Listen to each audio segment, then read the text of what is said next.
You're listening to a download from the outdoorstation.co.uk. Number 320.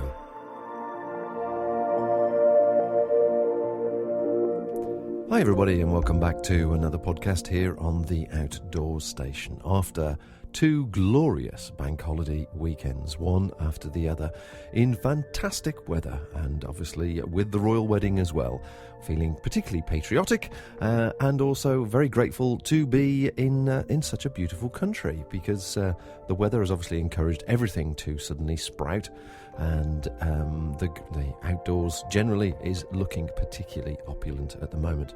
And I hope you've been one of the many people that have got out and about these last couple of weeks and really enjoyed the sunshine, the peace, the quiet, and the beauty that is good old Blighty at its best. Over the years, we've had various contributors offer us material and provide material which we've included in the podcast. Andy Howell, of course, Beth, our daughter, and a few other people as well. And this particular podcast is someone new, new to perhaps our listeners, but we've been aware of David for some time. David Lintern is an outdoor blogger. His blog site is selfpowered.blogspot.com, and he also is a part-time broadcaster as well. And so he sent us some material which was recently broadcast at the beginning of the year on Resonance FM, which is a small station, I think, based in London, and probably the contents of which was missed by most of us. So he suggested that our listeners might be interested in the contents, and having listened to it, I think they certainly will be. Now, I'm going to let the story unfold, but just a brief bit of introduction. David got together Alan Slowman and Andy Howell, two well-known outdoor bloggers as well, to discuss land management, conservation, stewardship, etc., and the current topic of the moment, wind farms. So it makes for some very, very interesting listening. In particular for people like ourselves who are about to go and do the TGO Challenge, the walk across Scotland from the west to east coast, which is second, third week of May for a couple of weeks, as we will be walking through the landscape that these guys talk about with in detail and with great passion. And certainly it'll make you think about some of the areas that we go through which are under development for wind farms. And exactly what impact it will make on the outdoors, on the landscape, and also our impression of the outdoors as well. So without further ado, let David do the introductions and let it unfold and enjoy the discussions. Good afternoon, you're listening to Self-Powered on Resonance FM. We're here to talk about conservation, stewardship, land and energy management, to draw out some of the themes that have been expressed so well, I think, on the internet over the last few months, but perhaps have been sadly missing from the public debate, certainly mainstream press, at least until the last few weeks with the forestry campaign. We'll get to that in a while, but first, let's talk about wind energy. So, Alan, I know you're very involved in something at the moment. Now, talk to me about the monolea. Tell us about the monolea and what's all this about Dunmaglass? Talk to us about that. Well, first of all, you ought to know where the monolea are. They're a huge area of wild land. It's the Grey Hills, and they're to the northwest of the A9 on its way to Aviemore. So if you're on the train trundling up to Aviemore, or in your car going up to Aviemore for the Cairngorms, on your right you have the Cairngorms, and on your left you have this massive area of hills, and they're about between 2,500 and 3,000 feet up. Big wild moorland. I suppose for the English listener, I suppose they're more akin to the northern Pennines, but they're just on a much bigger scale. It's like the Pennines on steroids. Mm-hmm. It's an area that's really huge and has no road crossings going through it. Some tracks go into it, and it's owned by a number of probably about 15 to 20 estates. But it's an area, because there's no land, there's no road crossing it. It's an area of massively wild land, and for years and years, it's been not particularly well trampled by hill walkers because there aren't many Corbetts and Munros apart from down in the southwestern corner. But it's mainly just wild hills, and what you do get up there, with the stewardship of some of the estates, are lots and lots of golden eagles. You get buzzards, you get all sorts of wild creatures that when you're sort of lying on your back next to the bank of a stream and you're looking up, you can just see these things soar, going right across the valley at amazing speed. And it's a fantastic area of wild land. The trouble is, they want to build power stations all over it. And the power stations are these windmills. And these windmills are absolutely huge. About 12, 13 years ago, they built one on the Dunmaglass estate, just one windmill. And we were walking across Scotland on the TGO Challenge, and we looked at this thing, and there was a massive Liebherr crane lifting this thing into place. But first of all, they had to build this huge haul road to get the turbine, the tower, and the blades, and the generator itself, and the crane all the way to the top of the hill. And they built this bulldozed track all the way to the top. And we looked at this and thought, blimey, that's really destroying the area. And that was one turbine. And we looked at that thinking, I wonder if that's the thin end of the wedge. And it's proved to be. How long ago was that, just out of interest? I think that was about 98, that was. Okay. And so just sort of 12, 13 years ago, yeah. So the Monolier are just fabulous. In fact, there's one estate, the Coignafern estate, which is owned by a philanthropist, Sigrid Rousing, who is a sort of rather special lady who is the heiress to some of the Tetra Pak fortune. Mm-hmm. And she's spent a huge amount of time and money re-energising her estate to make it more suitable for eagles and raptors. And she spent a lot of money sort of building nests and getting her keepers to make the land viable again for these wild creatures. And right next door to her now, she's got these wind turbines now, which are going to smash these birds to pieces. Okay, so this is a relatively new decision. This and that's the Dunmaglass estate that you're talking about. Is that right? Yes, it is. Okay. They went for planning about five or 6 years ago. Unfortunately, the outdoor bloggers and things weren't around then, really. And it's relatively new. It's a relatively new phenomenon. I think Andy was one of the first outdoor bloggers, and had we all been around at the time, there would have been an absolute outcry. And the only people at the time making any fuss were the John Muir Trust and the Mountaineering Council of Scotland and Sigrid Rousing herself. But, of course, they didn't have the publicity. They didn't have people out there banging the table and saying, look, this is wrong, this shouldn't happen. And so the energy companies have just cleaned up because they've just bulldozed straight through, and they've got planning permission and they've just walked over the rights of walkers and adjacent estate owners. Right. And Andy, I know that you've walked in this area as well quite extensively, as well as a lot of the people that you're in contact with through your blog. Tell us about your experience of the Monolier. I went there for the first time about 3 years ago and was just knocked out about it.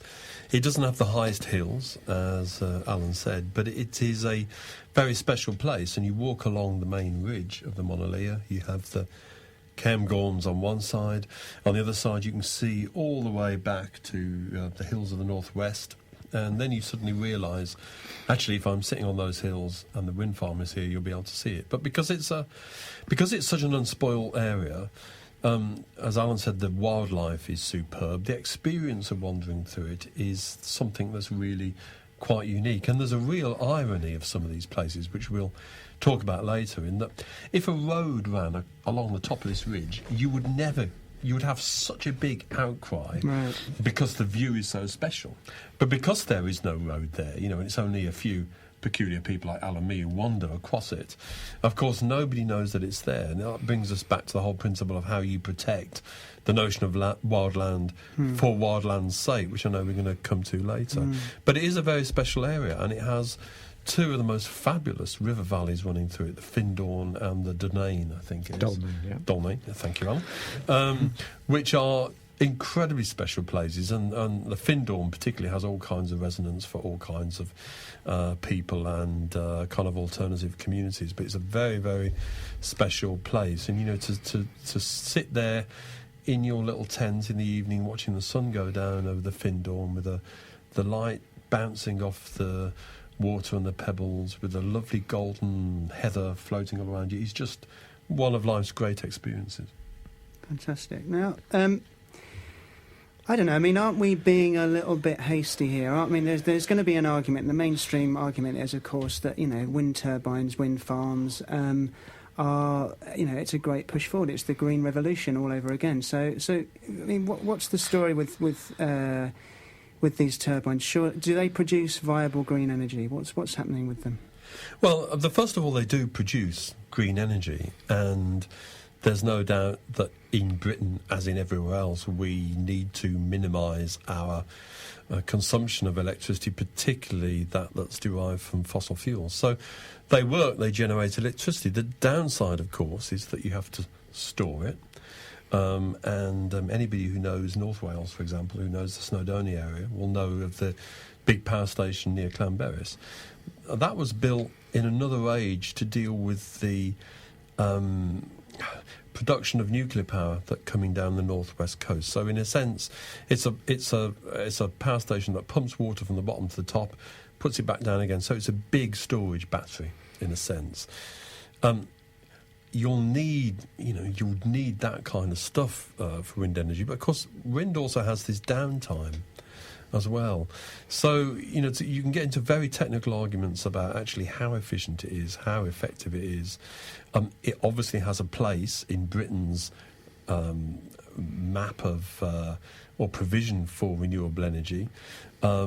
But I think it's a relatively cheap option. So, for example, we have massive potential for wind power that's not been exploited, presumably because it's a much more technical, much more expensive operation. And I know Alan's got some views about actually where the commercial benefit comes from that. So it has its place in the mix of things. It's not a panacea. It's not the answer to everything. And, of course, beyond that, we would argue there needs to be real sensitivity about how and where you place wind turbines.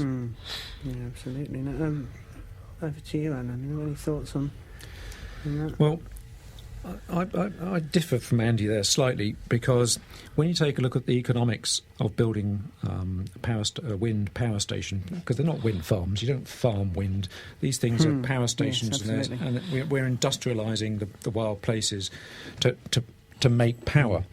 And the way they're funded is that the government has said, look, and the Europeans have said, sitting as you are in the northwest corner of Europe, it's very windy up there, you've got all these winds ripping across the Atlantic, and so it's an ideal place for wind power. And we've all agreed targets with the European community, and the British government's agreed targets, and the Scottish government has even said, we can better that, we can do much better than that, we can do 2 or 3 times the European targets. But the money to build these things, to actually, not to build them, but to subsidise the electricity, is coming from the end user, the customer, that you and me in our homes, we're paying a surcharge in order for these so that power companies can buy a certain amount of electricity that they have signed up to buy from wind companies. And so what that means is our electricity prices are artificially jacked up in order to make these wind power stations economic. When you actually take a look at the next argument, I don't think they are economic, because when the wind isn't blowing, the wind industry likes to say that they're almost approaching 30% productive. But when you take a look at the figures for the last 3 or 4 years, you actually find that the figures are actually nearer 20%. So there's a whole load of misinformation which is bandied about by the wind energy companies, because it's in their interest to, because they've got shareholders that they want to convince is a good idea to build these things. When you take a look at the carbon footprint, they all say, green energy is great, but by the time you take a look at building the haul roads, building the turbines, you get very little energy back for the first 5 years in the wind farm's life.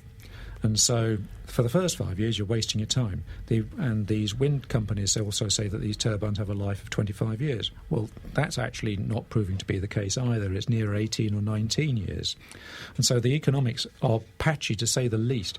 And we've been fed a whole load of misinformation by the wind industry, because it's in their interest to make sure that they can get more and more of these things. They go to how they do it is they go to first of all, the landowners, because it's very easy to pick off a landowner, because you can say to him, well, Mr. Hayward at Dunmer Glass, for instance, if I, over the next 25 years, give you £9 million, can I put some windmills on your land? And don't worry, in 25 years' time, we'll take them away. So you've only got them for 25 years, but here's £9 million. Now, who in their right mind as a landowner is going to turn £9 million down? Not many people.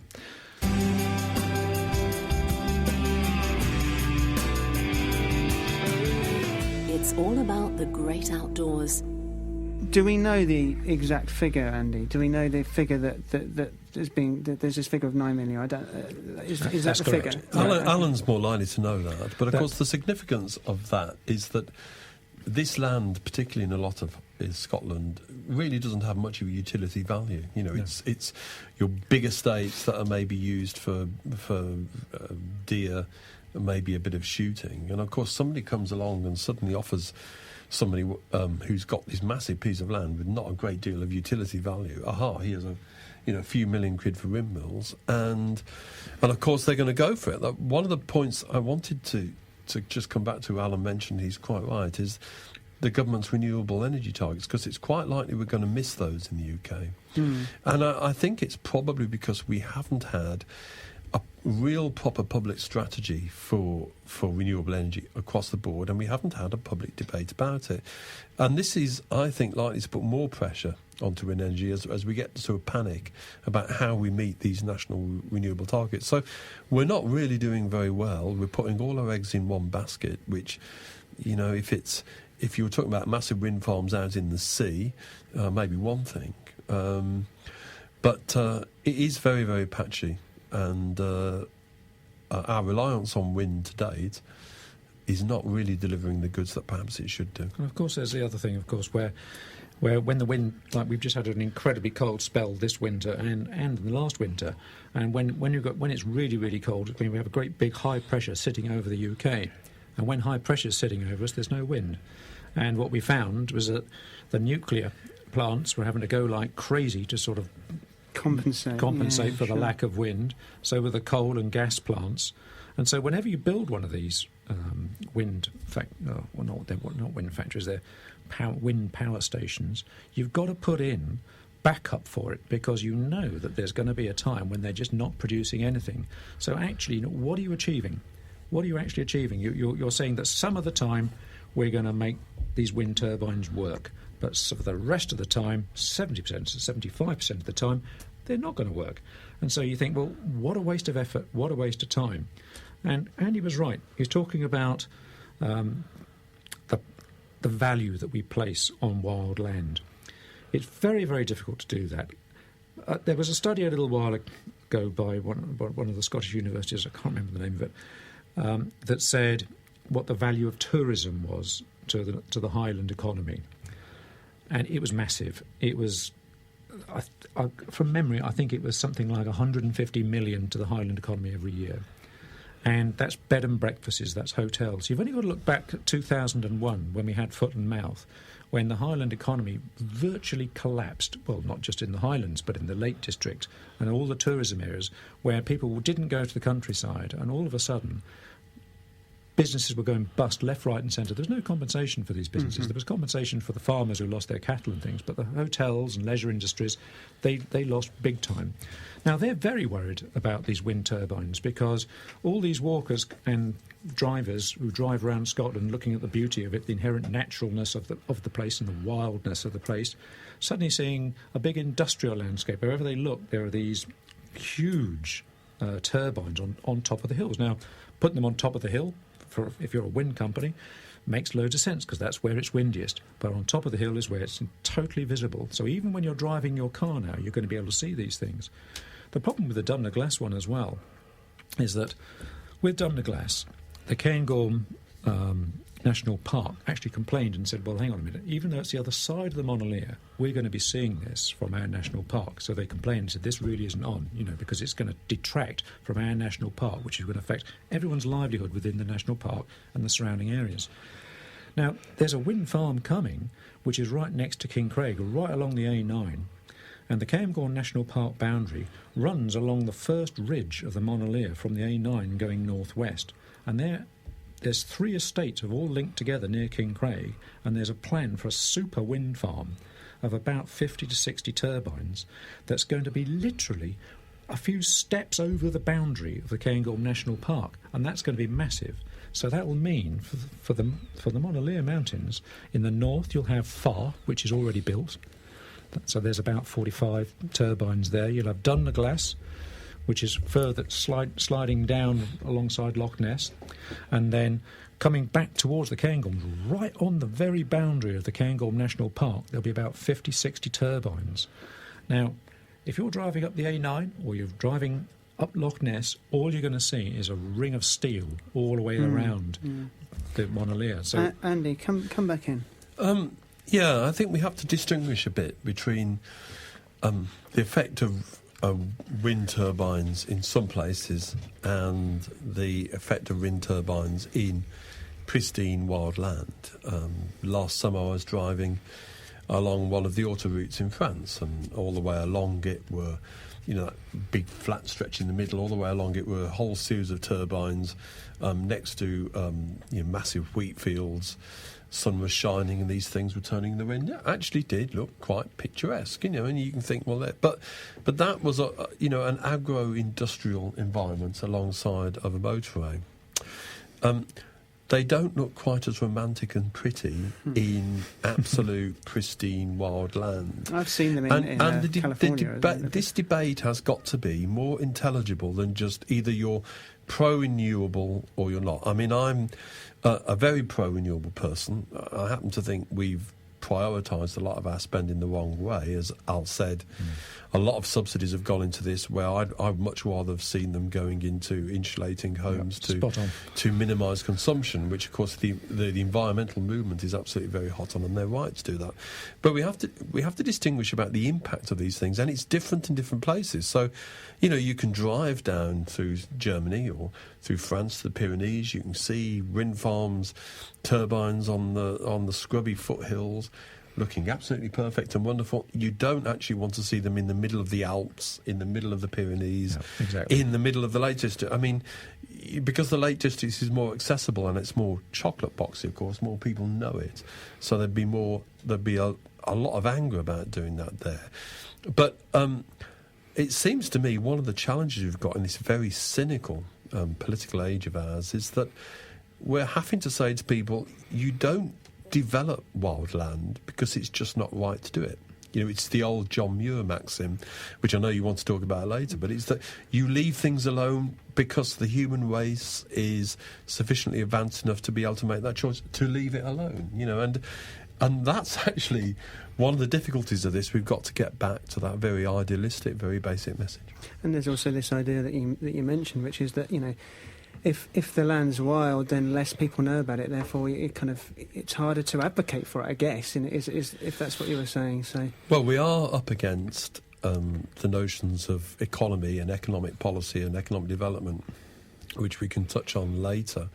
But that is absolutely the sense that, the Highlands of Scotland, a big, massive area, not much of a population there. Does it really matter? You see, as well as that, the wind energy companies are very clever because they not only give the estates a load of money, but they also these wind farms generate a huge amount of business rates as well for the local councils. And if you're sitting there with a new as a local council and you're struggling because you haven't got much of a population and you've got your schools falling to bits, and all of a sudden you've got the possibility of another £200,000 a year coming in from business rates from a small wind farm, you think that could just be it. That could do it. We could build our schools, we could fix our drainage, we could do this because we'll stick that wind farm on there. Plan sorted. I mean, in Cambridgeshire at the moment, they're looking at just that thing because the councils are really struggling, and they're looking at all their land, saying, "My word, this wind energy, fantastic. We can solve our budget problems," and that's what the Highland economies, that's what the Highland councils are doing as well. And not only about business rates, but they also the wind energy companies are quite clever because they, in effect, they buy off the local communities as well because there are grants to maintain little things for schools and things like that, and each community gets given a grant. And so even at the sort of the individual level, where little Johnny's school is going to get a new playground equipment or something like that because the wind energy company is funding it. And so they all think, well, this is great, this is absolutely marvellous, but they're not looking at the 25-year effect of having a power station on top of their hills. Economically for them, it's fantastic in the short term, but for tourism, it's an absolute nightmare.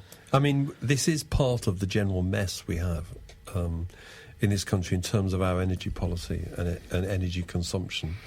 And, we're going to be making the case, obviously, for protecting wildland for the sake of protecting wildland. But we've got ourselves into a state where we really don't have a cohesive, well-thought-out, balanced plan for renewable energy, for energy consumption, because you start looking at energy consumption at the one end, and you've got windmills in Scotland at another end. It is part of a very complicated mix, and a kind of continuum of issues that we have to deal with in the round, really. You're absolutely right, and as well as that, Andy, when they go for planning for these wind farms, they're not looking at they're not looking at the whole Monolier and the Northwest Highlands in the round.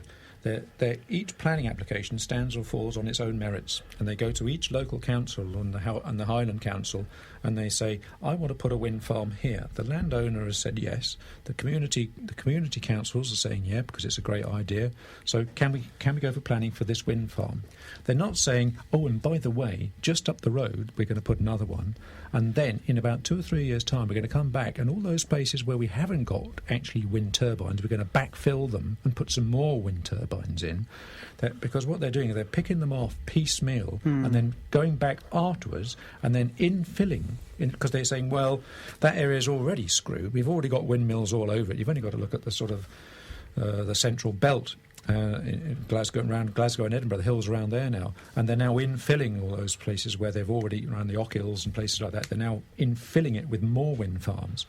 And so once you agree to one wind farm, then basically the rest of the land around it is degraded in the public perception. They say, well, we've already got one wind farm, one more won't hurt. So that's that thin end of the wedge that you were talking about. And also just that Andy was saying, it's to do with having a sort of a more macro, a more national, or even the whole of a UK kind of type plan, rather than just allowing these companies to go in and sort of, take pot shots at individual estates. That's exactly what they're doing. Sort of taking advantage. What's going on then? I mean, you've mentioned that you've discussed that, these things aren't actually as efficient as we're being told, certainly by the energy companies.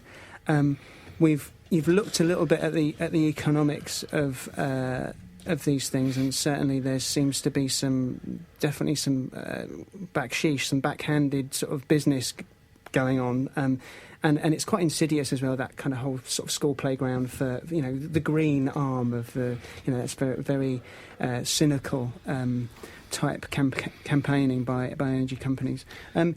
You've also mentioned the wildlife and the raptor implications for the next door estate to Dunmaglass in particular. Yeah. I wanted to ask you, just before we kind of perhaps move on, that there are other wind farms planned that I know of, certainly Shetland, Tiree, Lewis. Can you talk a little bit about that? Well, at Tiree is a good example, because they want to do a huge wind farm just off coast, because everyone's saying, well, let's not stick it on land, let's stick it out in the sea. But when you take a look at the size of the wind farm they're proposing there and how close it is to the land, it's going to dwarf the island.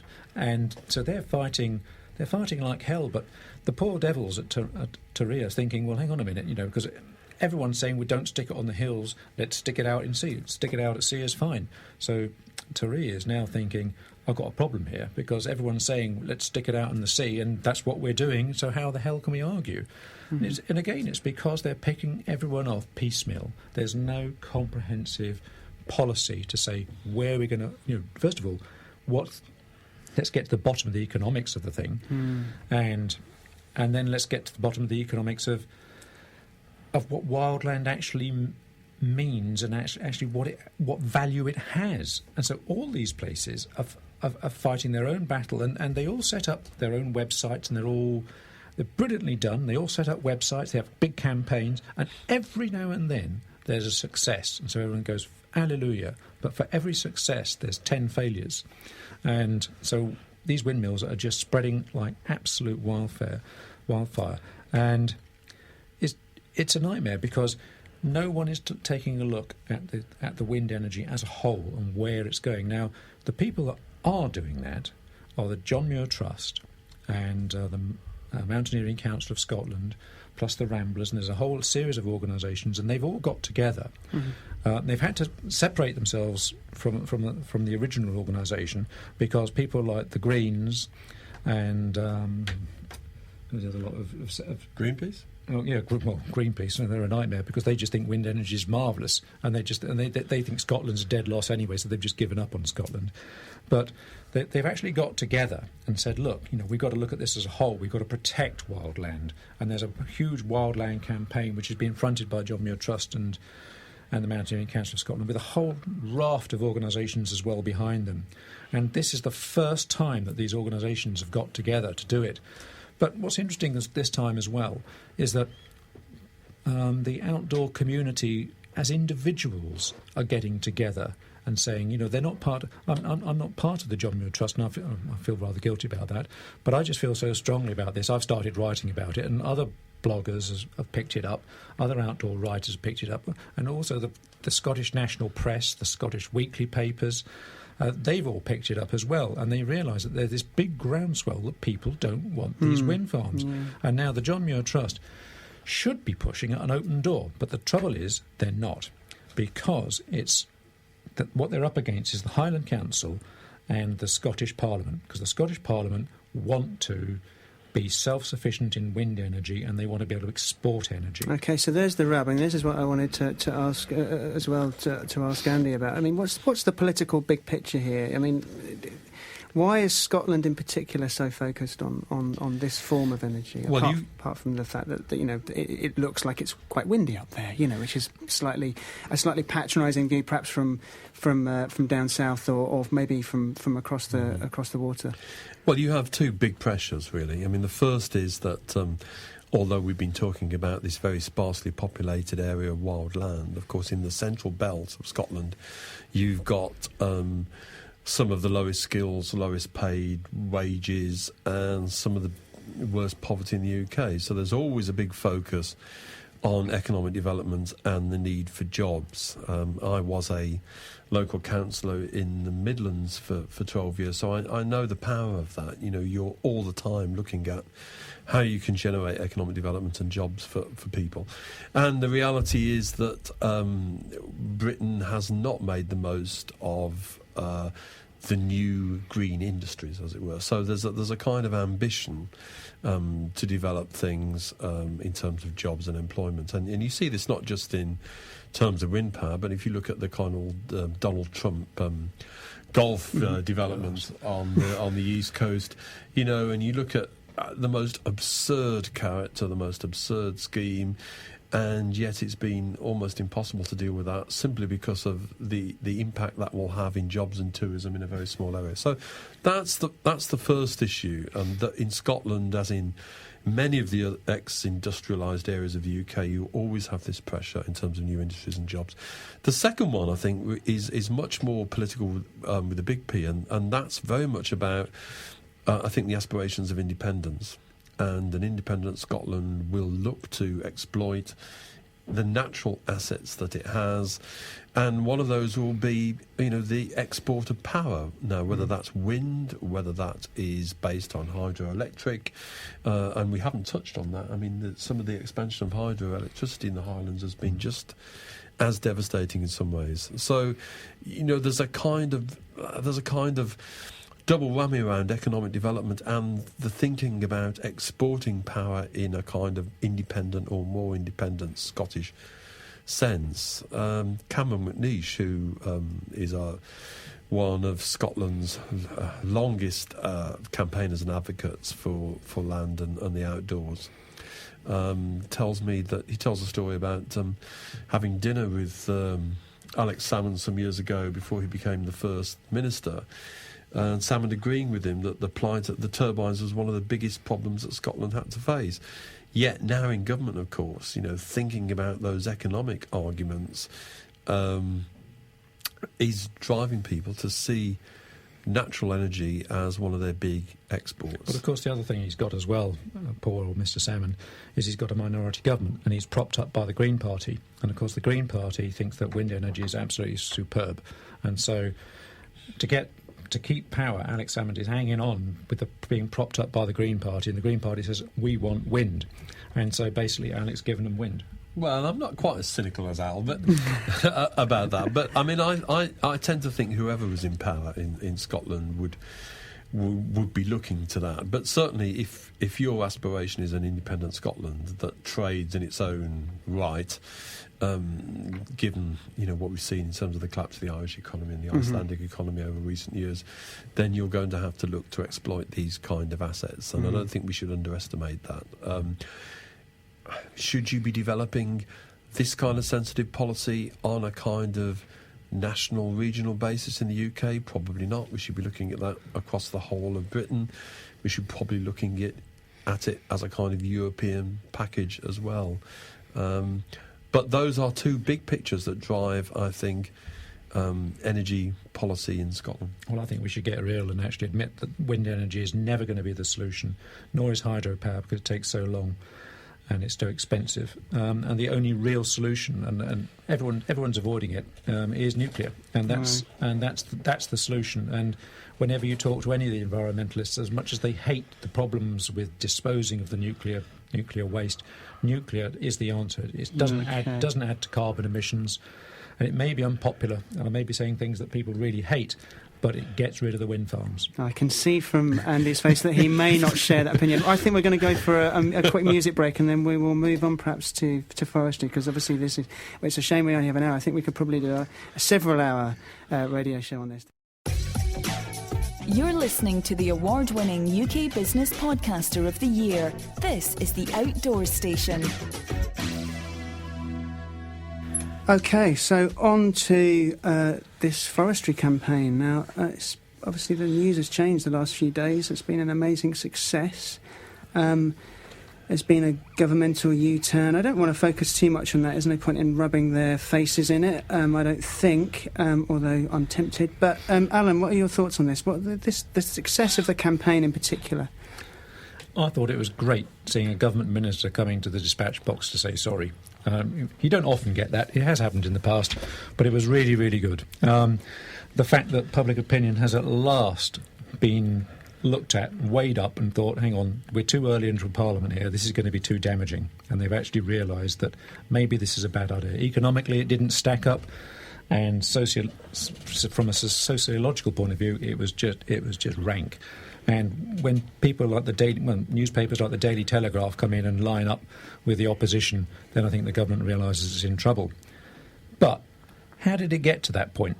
How did we get 500,000 signatures so quickly campaigning against it? I mean, this is more Andy's field, really. The movement just happened. It just took off, didn't it, Andy? Yeah, I mean, this was a Facebook, Twitter type campaign. There's no doubt about it. That's how the message spread very quickly. It's a kind of like, in some ways, it's as significant as what we've been seeing in the Mediterranean and the Mediterranean Africa.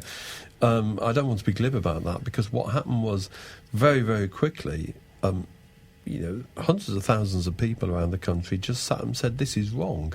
This is not what we should be doing. It's not what we expect. So, therefore, you couldn't get into a technical argument about, well, actually, who owns the land is not important, and we'll put safeguards into legislation to safeguard access. That wasn't what it was about. It was about people sitting there saying, no, we don't expect these things to be flogged off for short-term financial gain into the private sector. And one of the challenges to those of us that are looking at this issue in Scotland and other areas of wilderness is to get to the point where we have that same emotional reaction from people from there. But Facebook and Twitter and these kinds of new media things, I don't think we quite understand the power of them yet. I mean, obviously we can see them in the events of the last week. They're stunningly important. You know, the notion that you can get rid of Gaddafi on the back of Facebook and Twitter is extraordinary. I wonder, I was talking to a mate of mine last night who's a long-standing political watcher of Europe, and we were just musing on you know, if Twitter and Facebook had existed in the run-up to the Iraq War in the way they do now, would Blair have been able to go into Iraq? I mean, I don't know. It's very interesting. It changes the whole thing. So there is a medium there which you can be used to capture particularly very basic, very raw emotional issues. And I think one of the challenges for people like Alan and myself, although we come from very different, you know, political views and spectrums really, is how do we connect that kind of basic raw emotional message about the protection of these very unique wild environments. But there's no doubt that these new medias give campaigners access to new tools.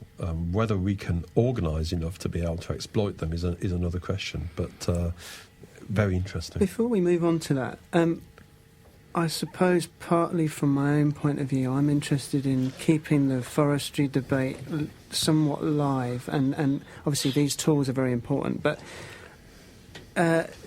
the government have said that they're going to set up a new body to look at how it might be better managed and possibly take it somewhere else to how it's been in the past, running the Forestry Commission in the main. What are your views on that, both of you? What do you feel? How could it be? Could it be managed differently? Could it be managed better than it has been? What's your view? I'm sure you can. But I think there's a difficulty with this. Certainly if you, go back to Scotland again, we had this massive explosion in the last century of conifer plantations for economic reasons. And you compare those to the wonderful, rich habitat of the natural Caledonian forest. And walking through a natural Caledonian forest is one of the great experiences of life. I mean, anybody that's stranded through the conifer forests of Wales and got lost in them, as I inevitably do, will know that they're very dead environments. There's not much there, there's not much bird life, there's not much life on the ground. Whereas you go through a native mixed woodland forest, they're extraordinarily rich and wonderful places. So there is an argument about how you diversify forest stock and how you manage it. Of course, but lately the Forestry Commission have been doing really well with that. And of course you can do that in the private sector, you can do it in the public sector.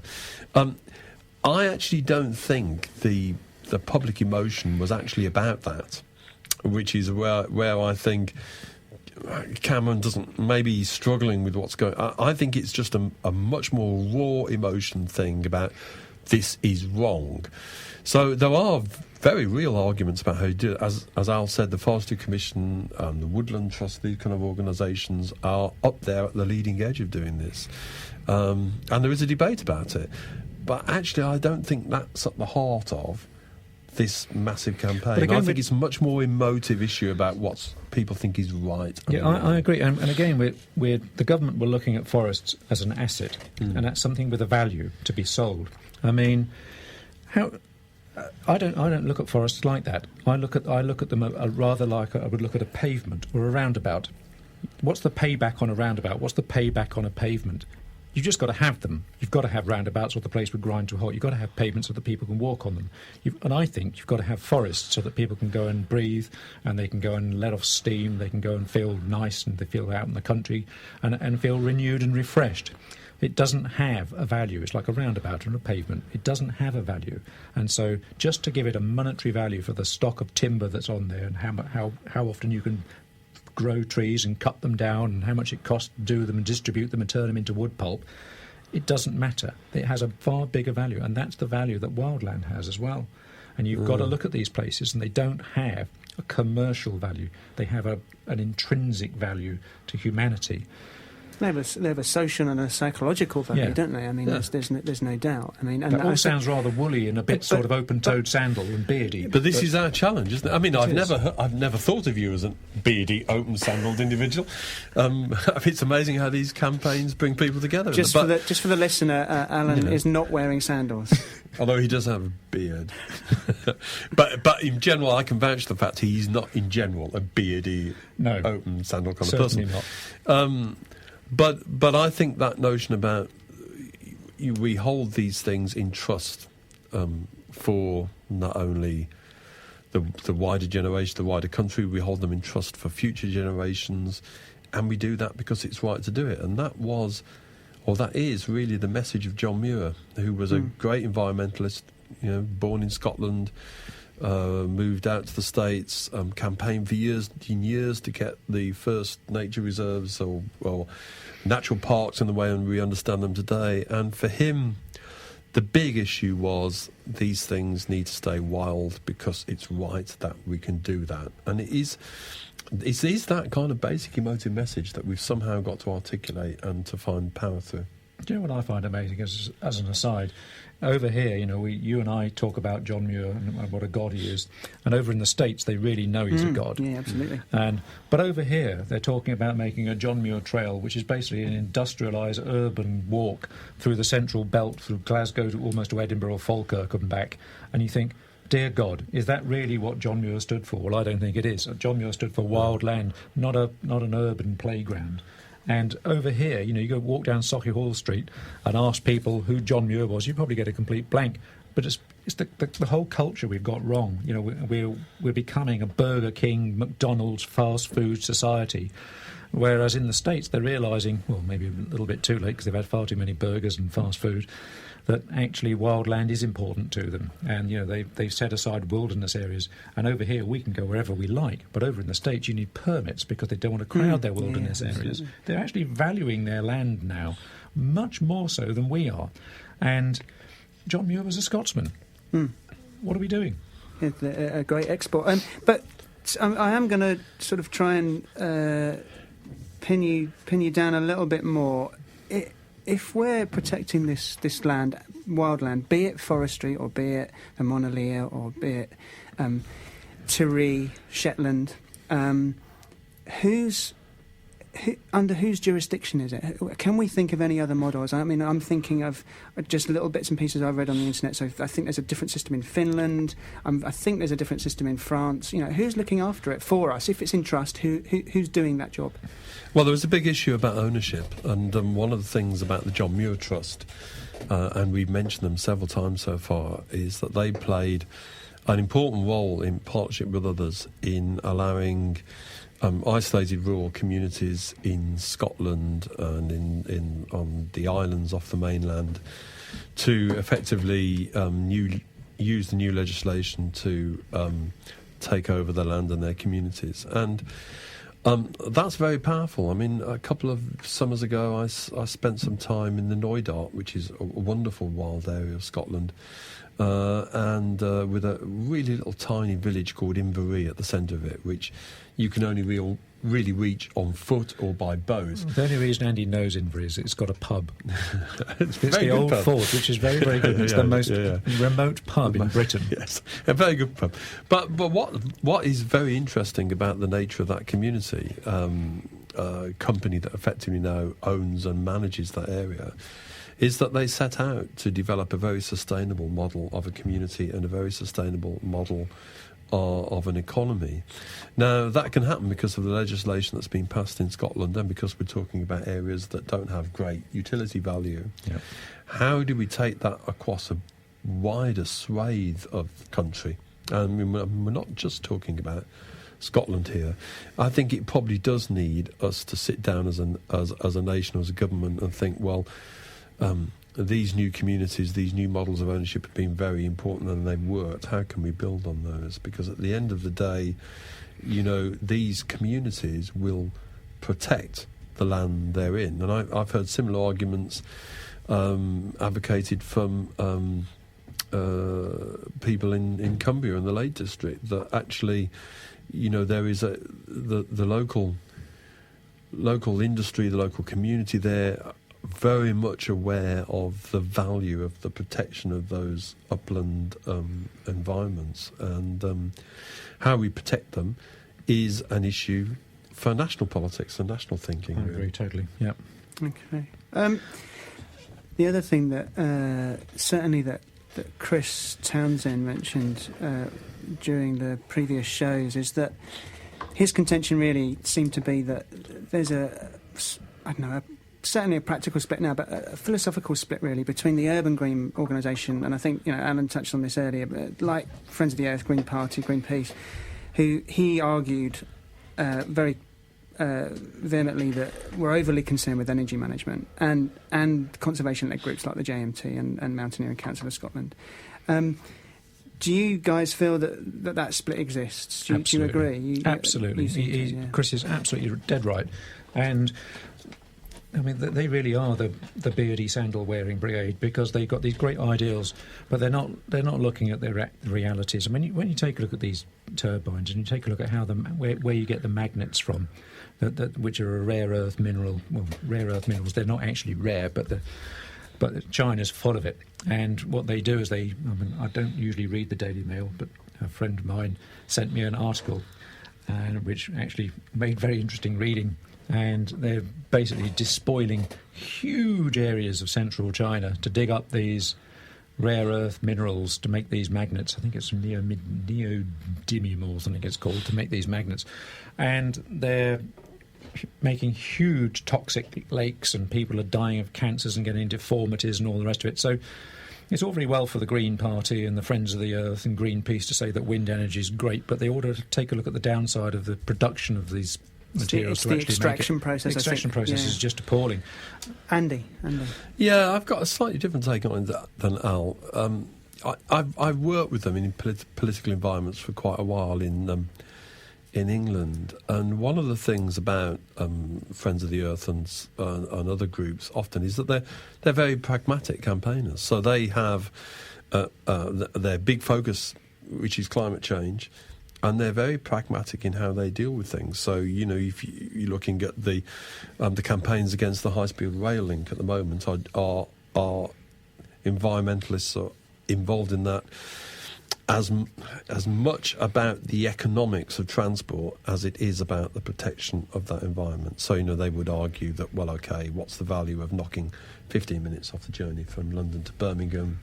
Perhaps we should be investing in local transport. Do we want to do something that sucks out the economic life of depressed areas even more by making them commuter belts to London? And they think in those kind of terms. And so maybe what Chris is saying is right, that there has been a split between the rural communities and the urban ones. Now, if we were sitting talking to environmental campaigners about these issues now, they would understand what we're talking about. And I think somehow that dialogue has got to be built up. And one of the reasons why I was so pleased to be invited to do this, along with Alan, is that neither of us are from Scotland. Most of us, we earn our living, both of us, through urbanised industrial society. And we're sitting here in central London. And yet I think there is a role for people like us to play in supporting people like Chris Townsend. Chris is a very lucky guy.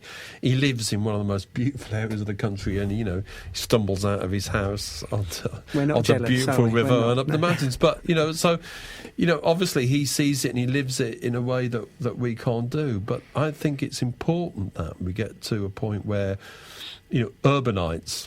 I mean, I love the idea of living in total seclusion, for about half an hour, and then I get petrified about it, because I'm an urban kind of character, really. And I think it's important that people like us are beginning to start and think about, actually, hold on a minute, it is a much more complicated issue. We have to defend these things because it's right to defend them. I find it surprising that I'm trying to organise a bit of a protest in the Monolier. Talk to us about that. I mean, I was going to ask about something else. I'll come to that in a second. But what's going to go on in Dunmaglass in a couple of months? Speaking as a southern townie who enjoys going to Scotland and the wild places, which I've been doing for the last almost 20 years now on the TGO Challenge, going across these wild places. I looked at it, the 12 years ago, seeing that first wind turbine going up, thinking, well, that was, this is bad news. And now they're going to put a ring of steel all the way around this area, and that's just one area. And if I'm blunt, I think currently there's no way we're going to stop these things. They're going to go. They're just going to keep on building because they're picking off the areas one by one. And so the protest I'm organising is one of despair, really, and I'm calling it Awake for the Wild, because I really, really honestly believe that the monolith are stuffed. And so what we're doing is a group of us on the TGO Challenge, or during the TGO Challenge, but a lot of other walkers as well, are going to be walking a coffin past the very windows of Sir Jack Hayward's house at Dunmaglass Lodge. We're going to walk it up and we're going to build it and leave the coffin on a funeral pyre at the point of the highest turbine on his land, which is about 700 metres up. 700 metres up is almost 2,500 feet up in the air, and the turbine's another 120 metres up in the air. And we're going to have a wake for the wild, and we've got a vicar and Janet, who's a lay... I can't remember what it is. Lay preacher. A lay preacher who's a secular preacher, and we're going to have a bit of a wake for the wild, or a little bit of a party. But I honestly believe that the wildland in Scotland is utterly, not to put too fine a point on it. You can't say that on radio. No, can you can't. Alan. You can't. Knackered. Can we make some... I mean, one of the things that occurs to me, speaking again as another person who's from the city, I'm thinking of lots of people that I know. I've got good friends who are involved in things like Transition Town. I've got another person I met in November who's runs a little thing down in Kent called Touchwood Trees. Really, it's privately owned, but she's got a great thing going on there, trying to build something. Can we make these links better between the city and the country in order to stop this process that Alan's talking about? Yeah, I think we can, but I think we have to rescue the notion of an environmental vision. Quite understandably and quite rightly, people are focused on climate change and consumption and global warming, because they are such big issues.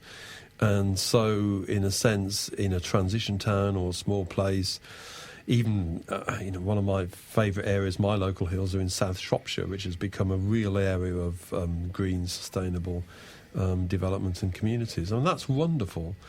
And that's all about one element of it. What we've lost is the focus on the stewardship of the environment for the sake of it. Now, one of the things that I think is useful about the new campaigning is it tends to work, particularly the Facebook, Twitter stuff, it tends to work around very basic core things. I grew up in the 60s, in the early days of environmentalism, where, we knew it was wrong to do certain things because it was wrong to do it. And we have to get back to that, because this stuff just won't be around, as Alan said, for the next generation or the generations to come behind that, once we've screwed it forever. Well, I hope you enjoyed those discussions. I think all three of them made some very valid points about wind farms and stewardship of the countryside, and obviously how it will affect us and the people in the communities. And it gives us food for thought as we, as I say, approach the TGO Challenge in the next couple of weeks. And we'll actually be walking past some of these developments or through the areas where they're going to be built. It does make you think about exactly what impact it will be making on the environment as we go through. And certainly, if I get a chance to speak to anybody either involved in the development or near to the actual wind farms themselves, I'll be certainly interested to hear the thoughts of people who live within the community on what impact they are making or have made to their lives. Anyway, I must thank David Lintern for providing us with that information. We do actually have some more interviews from David, which are fascinating. He spent a long while with Chris Townsend, going for a walk with Chris Townsend, and they covered a humongous amount of material and discussions and topics, discussing obviously a lot of Chris's interests, his activities, some of his walks, and his thoughts on conservation and so on as well. And they will be coming very, very soon. So my thanks to David for considering considering us and sending us the material. Obviously, thanks to Alan Slowman and Andy Howell, of course. You can track Alan Slowman and Andy down just by Googling their names. Slowman is spelled S-L-O-M-A-N, and Andy Howell, just type in Andy Howell blog, and I'm sure you'll find his blog as well. And of course, David's is selfpowered.blogspot.com. Well, the weather looks like it's going to be pretty promising now for the next few weeks, so keep our fingers crossed for our Scottish trip, and if you're heading off anywhere, I hope you have a great time as well. Okay, catch you next time. Bye for now.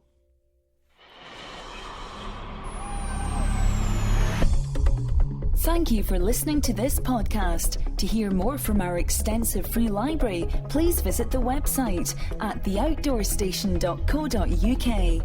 You can now follow The Outdoor Station on Facebook, where we chat about each programme we produce, answer questions and discuss future productions. Why not join us there? This podcast is produced and hosted by theoutdoorstation.co.uk.